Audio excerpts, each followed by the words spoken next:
And for those that remain, I now call upon Sarah Sinclair, who will moderate a panel of INZ delegates and discuss the pros and cons of the current policy agenda, including the topics covered by the speakers, plus the urban reform agenda, water reform, and infrastructure funding and financing. They will compare and contrast this with what they've learnt on recent delegation trips to the US and Asia. But before doing so, I will sign off by thanking you all for humouring this building nation's first timer. It was my nerve-wracking pleasure. I look forward to meeting a few of you over the next day or two. Nau mai hara mai, Sarah. Kia ora.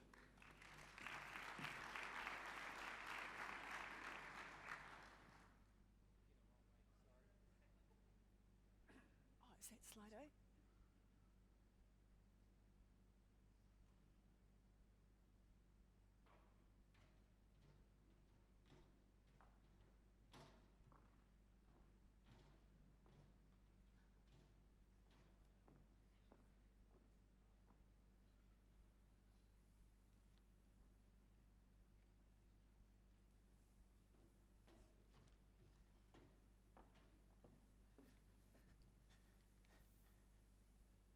Okay, I'll check. Is this working?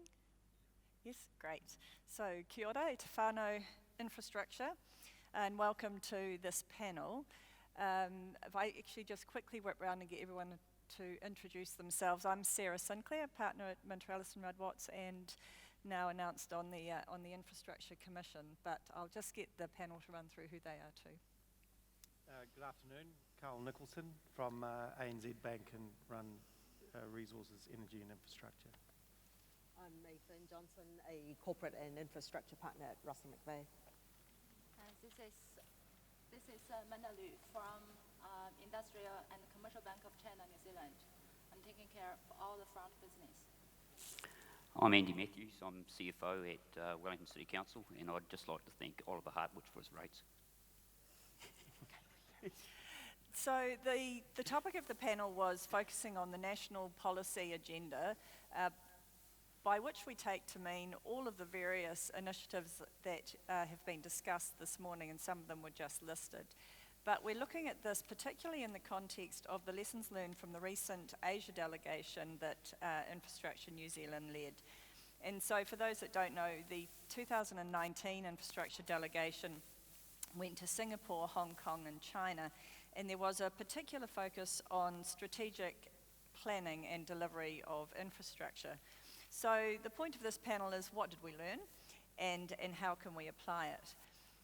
A key finding of the delegation, and I recommend you read the Infrastructure New Zealand report on this on the website, but it focused on how the governments in those countries, how they sought to keep pace with rapid growth, and what role did infrastructure and development play in improving the national well-being. So in short, what was their vision? And this was described in the Infrastructure New Zealand report as the key learning was this single-minded approach to national outcomes. And what we observed was the elevation of economic, social and environmental well-being to national priority level. And we saw how the planning and funding and delivery of infrastructure followed within this framework and supported that vision. So if we turn to New Zealand's national policy agenda, by which we mean that collection of stuff, that collection of stuff is actually something that so Infrastructure New Zealand has been lobbying for, and we collectively have been lobbying for a long time, and it represents, we think, great success and a step in the right direction. But has New Zealand, and here's the question for the panel, question one, has New Zealand articulated a vision that these initiatives support? Carl? Well, I'll start then. It's probably worthwhile just spending just a couple of seconds on what these countries, these jurisdictions meant in terms of a vision. It was, our first stop was Singapore. We went to the housing department, we went to the planning department, can't remember what other departments, but all these separate government institutions. The first thing they all said was, this half dozen words, which was basically, what is Singapore's role in the world? It's central of trade flows and to connect the world. They all said exactly the same thing.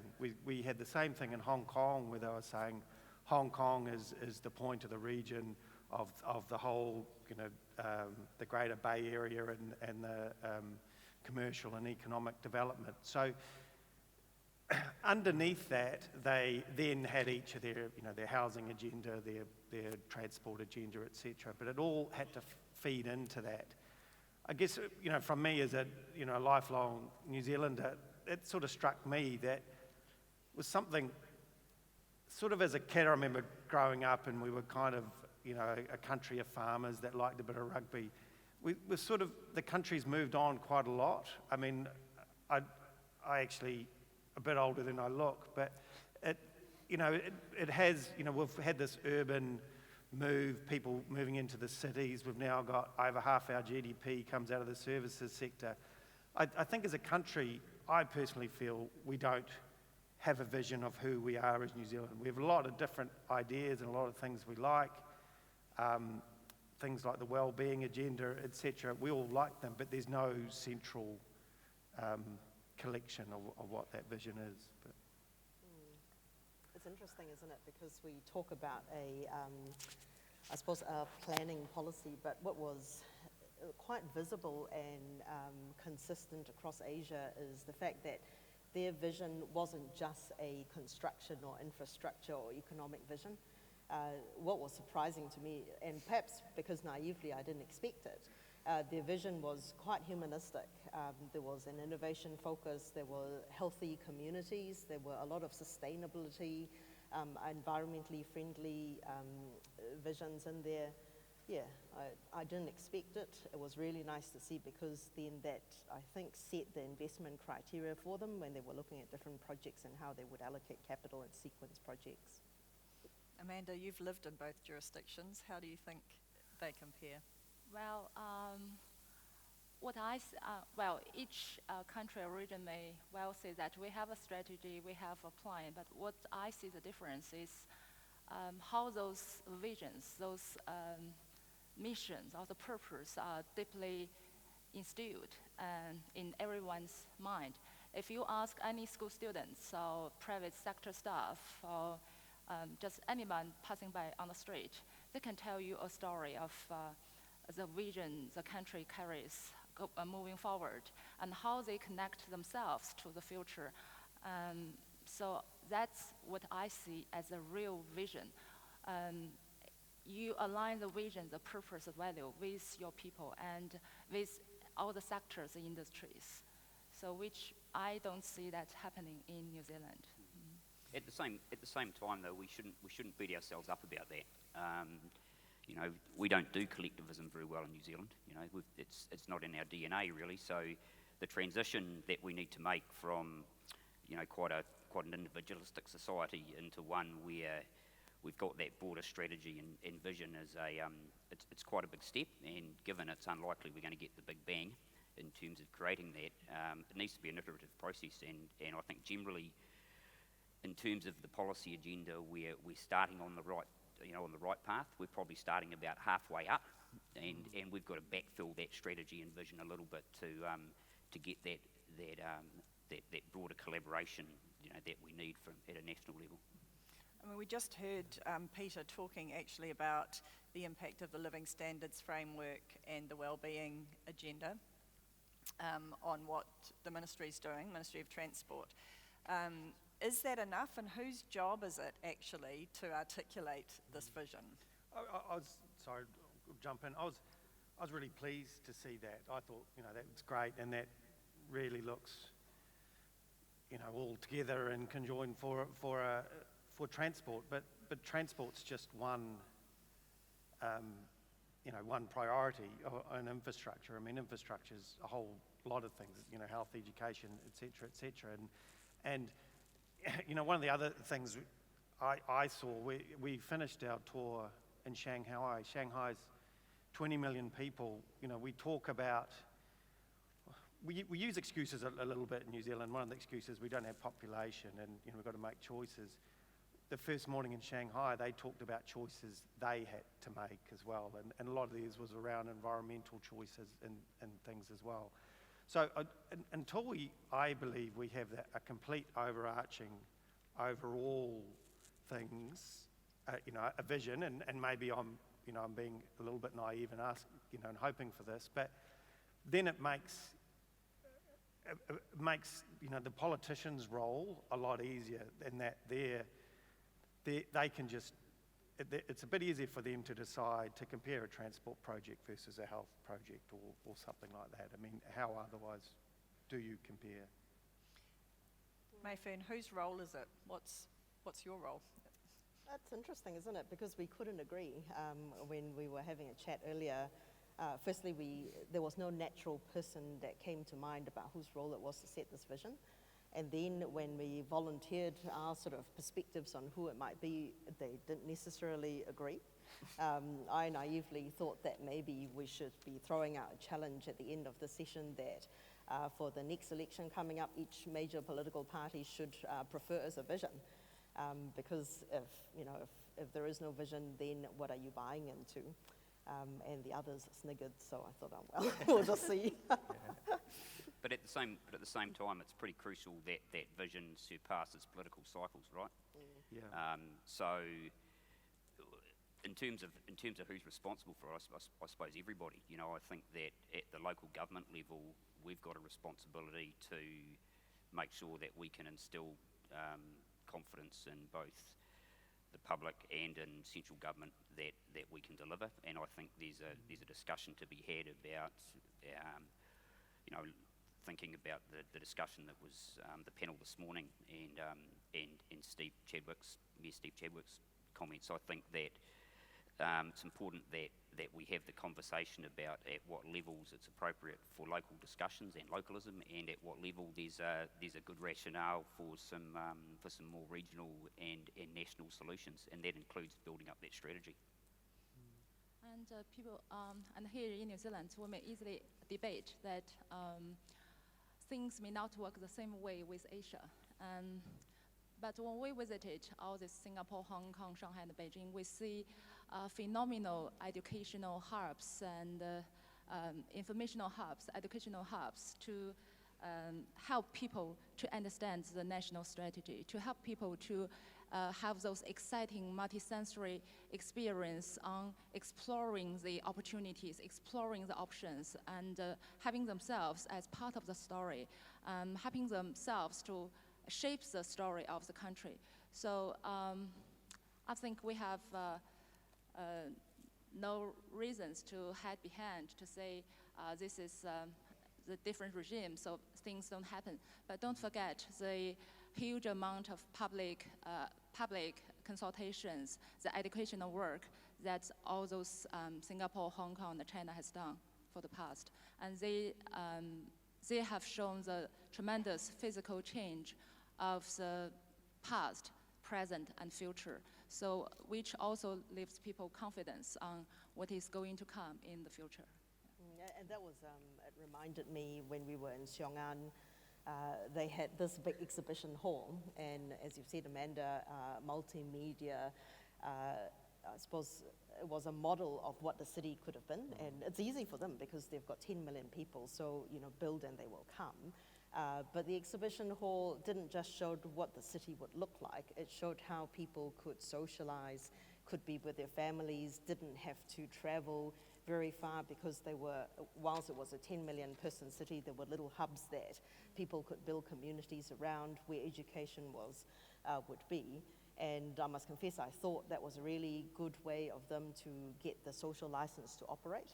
And I was saying to Sarah a couple of days ago that one of the things that really impressed me on the social license to operate was that they designed this basically a porous ground so that when rain falls in the public spaces, the water goes into a man-made aquifer.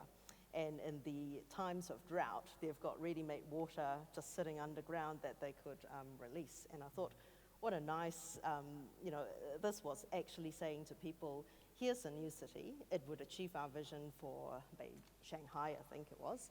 And actually, it was looking after your well-being. It was also looking after in an environmental but also resilient way. It was very, very compelling. I just want to remind people that one of the purposes of Slido is to put questions up, so please do use it, and I've got them here, so do use that, please. Well, that also comes to what I just wanted to touch on next, or move to, is that I think that there's a lot of discussion about the differences in the political systems between us and those Asian economies, and the planning and delivery advantages that come from sort of a greater control or influence. But do you think that we hide behind that a bit as an excuse for why we can't do things? And what did we see, and that was a great example, Mayfield, what did we see in Asia that actually we can do here? Yeah, I think there was a couple of good examples. Putting my banker's hat back on, I mean, one of the great examples was actually in Hong Kong and why they fund the infrastructure there, the underground infrastructure, or the metro they call it, and that whenever they develop a line or a station, they develop all the property around it.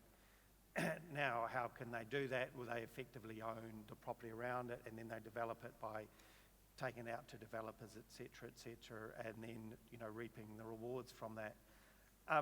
That's definitely a model we can do here. I think we're probably going to see a little bit of that with CRL anyway, with some of the areas in places like Mount Eden, which are already owned.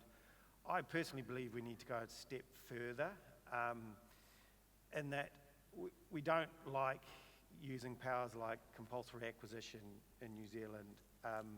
We do actually have all these tools that these overseas jurisdictions have, but we choose not to use them. Democracy is a great thing, but democracy is supposed to be around majority, not sort of everyone, and sometimes we just need to be a little bit more hard-nosed and say, look, this may affect a portion here, but it's for the greater good. And that's probably one of the differences that's a bit easier to manage from a top-down than sort of a bottom-up. But yeah, they did have significantly different land ownership models as well. So, that land ownership issue is a challenge for us.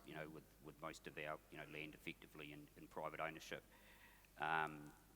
But there are other ways of dealing with those issues for us. Have you got tools, Andy, that you're reluctant to use? Do you think you could use more? Oh, look, I think the tools that we have are reasonable.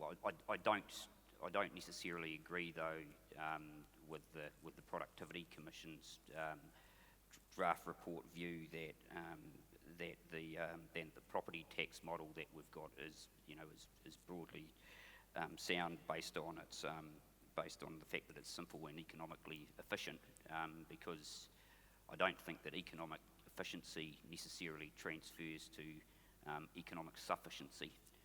So, I certainly support the discussion that we're having this morning about incentivisation for local government and the ability to be able to participate more in the form of economic taxes as a funding stream for local government. Just coming back to the social licence point, Carl, do you think that in New Zealand we have the social licence to exercise those tools, and is the confidence there to do it? I don't think the confidence is there to do it because, and personally I think this comes right back to the vision argument. I think if there is a vision, and this is the challenge, how do we get to this collective vision, that if politicians, elected officials, they've got to answer to their constituents, and if that's changing all the time and people, they're worried about backlash, that sort of thing, they're very reluctant to use tools like that. They're very reluctant to use compulsory acquisition, things like that. If you can get more of a greater acceptance that what we're doing here is consistent with our vision, consistent with our 20-year plan, which is, what we saw in these jurisdictions over there, they had this as the next 5 years, 10 years, whatever. I think you'll get more general acceptance of you know, they'll be less scared because they won't lose an election because of it. And that's, I think so. I think to me it comes back to that vision and getting that from the ground up. And that's why we talk about it being an iterative change, because one sort of comes with the other. As you build that iterative change, you build confidence. You build both confidence in the public and also political confidence. In the past, when anybody comes up with a vision, there's always someone to shoot it down, right? Yeah. And so when you look at that from the broader context, that's probably a bit of the cost of individualism that sometimes we probably haven't appreciated in the past. When I think Selwyn was saying this morning that life in New Zealand's been pretty good for a long time, and we haven't had those pressures on us that have forced us into taking a more collective view. But I think we need to have bigger conversations that some of those issues and some of those problems are upon us, particularly in the infrastructure space. And the more that we can promulgate that discussion around that need for collectivism, the better. I would never suggest a referendum, given how many referendums are being suggested, but certainly I think in Shanghai there was a survey that was run by the city or the province around what life outcomes people wanted for themselves, and 1.5 million people replied, and apparently they were quite consistent replies, which then set them up for basically a plan that they could execute. I mean, that's to say we should have the conversation, and the conversation needs to take a form because it does need to be recorded to become the bit of paper, to provide, I suppose, the filter against which you would measure projects by. And that's one of the questions that's coming through on the slide I directed particularly to you, Andy, about if collectivism isn't in our DNA, then there's the how question in terms of what are some of the other ways that central or local government can build that vision with communities. How do we do this? Yeah, I think we've got to have the first discussion is a discussion about what things we need that centralised vision for, and I think it's there's a common understanding developing that in the transport and three water space, and there's a need for a national conversation and potentially a national strategy, and I think we've also got to differentiate between I think the desire for localism, and that localism and national strategies and national visions can go together. I think that's a really good starting point for us. I think that this vision discussion often does end up being that kind of the assumption that it's led by central government or it's set by central government, or that they at least kind of lay out the agenda. And it was interesting today to hear the discussion this morning to talk much more about the importance of these sort of more regional economic geographies and just the success of those city deals. And they really kept repeating this message about one size not fitting all. So what is the role of local government?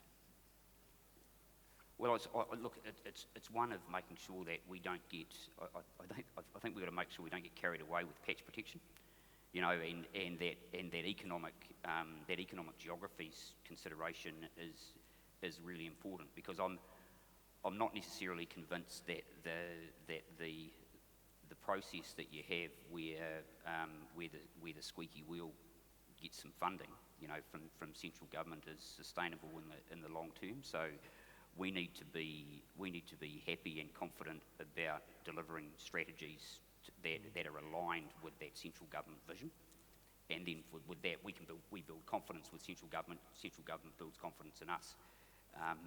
It's questionable at the moment whether we have that, and probably because that's a bit difficult when we don't have that real alignment through a clear strategy. I think we're second guessing each other a little bit at the moment. And it's interesting to hear people always talking about funding, and it seems to be the most challenging thing to get. But interesting that you will hear people say that you will hear people say that actually currently the desire for infrastructure investment from the pension fund, from the super sovereign fund, from the insurance couldn't be higher.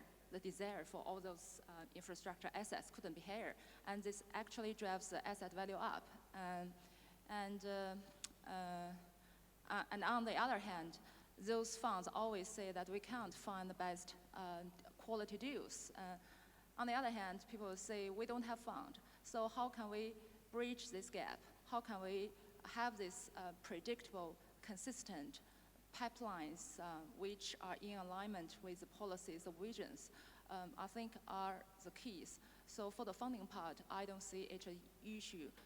As long as there are predictability, consistency, and confidence in the pipelines, I see funding will come naturally from all over the world. I want to move to delivery, but before I do it, there's a question here that I want to come from Slido, because this actually was a surprising thing for me on the delegation, and I think a real learning. But how has climate change influenced or not the planning and development of the 5 and 10-year plans for the Asian economies visited? Because I think this was a real... It was amazing, wasn't it? Yeah, it was. You know, it was phenomenal when you drove through Beijing, which you consider to be a very staid sort of concrete jungle, and they're there rolling out literally millions of trees, planting millions of trees along their along their highways and stuff. So, and in the discussions that we had with the various bodies that we visited, it was really clear that the environment was a real key part of their agenda, which was quite astounding for us. We sort of think of ourselves as being the opposite. We're very clean and green, and they don't really care about that. It was shockingly surprising how much they were focusing on that. And recently, I think Shenzhen, which is a border city with Hong Kong, they are building this Greater Bay Area, right? So they are having this half-an-hour trip connecting with 9 cities within, reaching around 68 million people.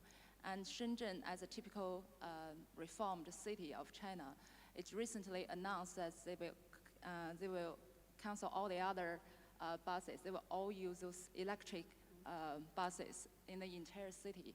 And they will gradually apply it to the cabs, to the taxis. So this will be a completely clean city with a 20 million of population. So you see it roll out, those kinds of clean energy plans, green development concept are rolling out for the whole country gradually from the first tier of cities and rolling out to the second tier and third tier.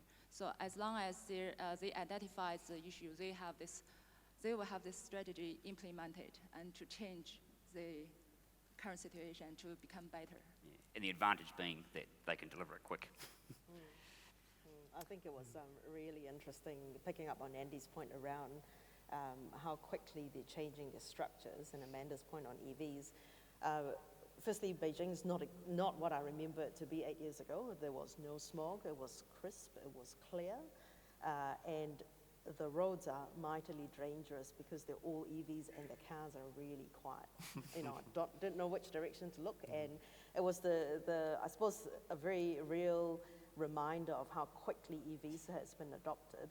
And I think at Xiong'an, again, it was interesting hearing them talk about the Internet of Things. And basically in this big new city that they're building, there's going to be this giant computer system that will measure water, sunlight, and whatnot, so that they could actually turn on and off their power generation depending on what is required. And they're setting up cities that will be clean and green. There was even just nice little touches in Singapore where they're developing the new sort of business area at sort of the bottom of town by the big casino thing. That's basically, if you put a tower in, you have to have the square footage, you have to replace it with the same amount of green. So you've got buildings with trees halfway up or roof gardens and stuff. Just little touches like that were quite cool as well. So moving to delivery and the observation of being able to deliver quick, Minister Jones identified challenges this morning along those lines, and actually, to use his words exactly, we want action, business as usual will not cut it. And he focused very heavily on bringing to market more quickly projects. So how do we meet in New Zealand this expectation of delivery if we are also talking about this broader framework of a vision? I mean, John Grayson's already made the Wallabies team today, but I'm almost going to promote him further ahead. Look, I think these are long-term investments. They do take a long term to plan. We can't sort of rush into these things. So we need a steady pipeline of varying different types of projects. I mean, I'm really hopeful for what the Infrastructure Commission can achieve around that sort of strategy. I would love them to be assisted with a further vision upon that, because then it's easier. You can't remove the political process, but you sort of want to narrow the runway that they're playing in. So, where they accelerate one project ahead of another, as opposed to, let's move from one, type of projects, let's go from hospitals to motorways or something. So, I think tools like the Infrastructure Commission are really going to help that. How do you see prioritisation playing out, Andy? Yeah, I think there's a need for prioritisation at all levels. At a local level, there's some prioritisation, and the democratic process, allows for that to happen. But we also need that prioritisation at beyond an individual project level, and I understand what Minister Jones is getting at, but it's also really important that that the projects we're delivering are the right projects, and that sometimes requires some structure around making sure that we're delivering the right projects. So I'm a big fan of having some genuine regional and national strategies which are driving that flow of projects through, to ensure the long-term sustainability of the model that we're going to use, rather than an individualistic project approach. I think we all agree with that, but it's still interesting when you see that this question coming through on Slido, which I think is the sentiment of many, acknowledging we need to have the right projects, they need to be prioritised in the appropriate way, we need the pipeline and all of those good things. But actually, the question is, why does it take the New Zealand government so long to develop the necessary infrastructure? Why do things take so long? Carl? I think if you look at a project-by-project basis, it's probably a little bit easier. You've got to go through planning and consenting and all that. It's sort of the fundamental, because that takes so long, you sort of don't want the fundamentals to change. And look, we have had a reset in recent times. We've had a change in policy. That's taking time to come through, and that's unfortunate, I guess, for a lot of people in this room. We just sort of can't have that framework change that often. I think it's really because these at an individual level. If you've got a bridge that lasts for 50 years, you don't want to plan it in a couple of weeks. You want to take 3, 4, 5 years to actually do that properly, and you need the bridge, the hospital, everything sort of ready to go, I guess. But I think the other challenge is too, going back to the point I raised earlier, at the moment everybody's got a view, right? So in trying to actually work out what the project's going to be, everybody wants to decide, every aspect of talk about a bridge, where the bridge is going to go, who it's going to impact. Then we've got the environmental factors, we've got the social factors, all those things coming in, and I think we probably need to somehow maintain the value that we get out of the democratic processes that we have within our country, and that we pride ourselves on, but also make sure that individualism doesn't override the value of decision making. And we talk. I've been going to this conference probably 10 years, and two things always come up. It's like pipeline and boom-bust cycles. And we talk about that infinitum and having a steady pipeline where industry can train and keep people going and looking that forward. that hasn't changed.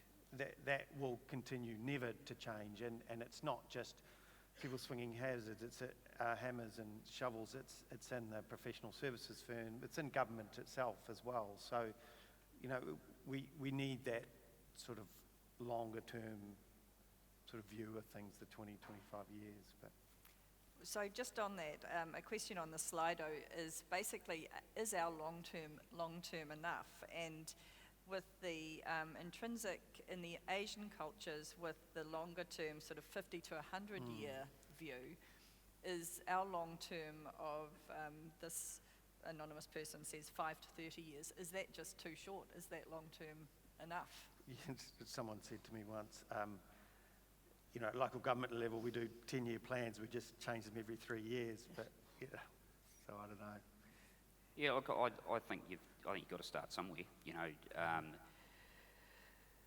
when you're looking at transport infrastructure and Three Waters infrastructure, obviously the life of that's, you know, well longer than 30 years. So you got to be thinking, you know, beyond that 30-year time frame. You know, definitely. As long as we're thinking about that in our decision making, the physical plans, you know, 30 years is probably reasonable at the moment. You know, given that what we've got to do to get to a point where we've got decent 30-year plans that are supported by a genuine strategy and vision. You know. And I actually think I have another view for this. I don't think actually the length of time matters here. It's about the implementation. We see Singapore has this 30 to 40 year of master plan, and it will be delivered by this 5 to 10 year plan, rolling plan. So every 5 to 10 years, they need to make sure that those 5 to 10 year plan are executed, rather than we make new plans every year, but it's never delivered. So, and also, I think the same story with this Hong Kong and China as well. So China has this 20 years, 30 years, 50 years. So it has clear goals to say by 2020 we are here, by 2035 we are there, and by 2050 that will be the long-term vision. By saying that, it doesn't mean that the vision is a vision. The vision must be achieved. The vision must be implemented. So that's the difference I see. I don't see the length of time is a real issue here.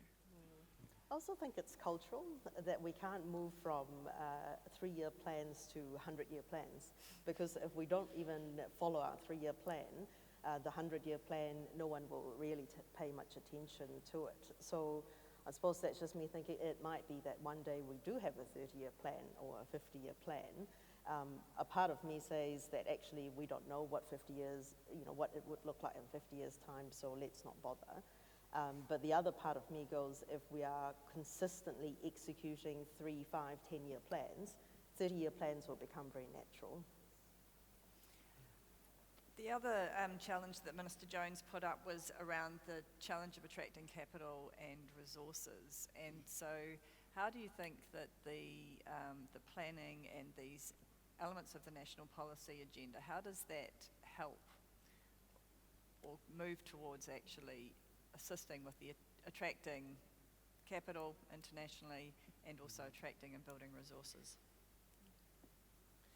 Yeah, capital in some ways, I mean, I can talk to capital, it's sort of, it's consistency. But people, well, all industries, you know, they want to know what they're getting into. It's sort of, I just had a discussion at lunch around a few of us have been involved in the PPP industry in New Zealand. There hasn't been one of those for a couple of years, and that knowledge is just starting to disperse. It's dispersing from the public sector, the private sector, that sort of thing. And it takes a while to build that back up. That's just one example, you know, if it's building roads or doing tunnelling or something like that. We just need that consistency, and that's sort of comes back to what we've been talking about, that sort of vision, that next level under and sort of down. It's also, capital's a great enabler. You know, I think one of the successes of the 2 roading PPPs we've undertaken in New Zealand is it's just the offshore expertise that's brought into the process. The Spanish contractors, some of the other offshore consultants.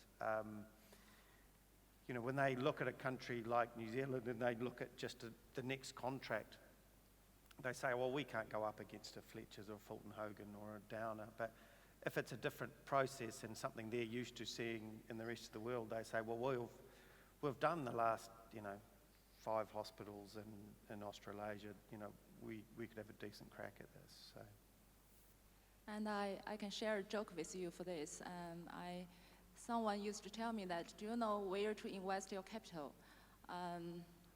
The best way to invest your capital is to invest where things happening. So I think this is my understanding of where the capital will go, where the resources will go. Well, Look, we I certainly- don't think that, just on that, I think we've got to be careful about where the issue sits. I don't think that financing is a big problem for us. I think funding is, and so we've got to make sure we're talking about who's going to pay for it, and then the other aspect is I think the other issue about resourcing in terms of who's going to do the work, and so that does have to be a focus for us when you look at the extent of the projects that are potentially in the pipeline. That sort of labour resourcing and skill resourcing is going to become really challenging for us over the next 10 years. So there's work going on in that space, but we certainly need to elevate that work as well. So I see we're up. There's things flashing at me. So the panel actually, when we were discussing this morning, we wanted to, by the end, throw out 3 challenges because we think this is actually, everybody has a role to play in the establishing of the vision and actually creating success. So the national policy agenda, to describe the bundle of things that we've been talking about today, we see as great initiatives, and certainly as we mentioned before, this is what we've been lobbying for collectively, and it's a great step in the right direction. But to shift this dial and really deliver on success, we would like to put these 3 challenges to you and to all of us.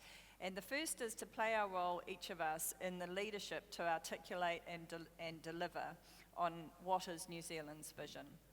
The second is to really be cognizant of these various initiatives and elements that make up the national policy agenda and how they will work together and how we work within them to deliver success at a national and regional level.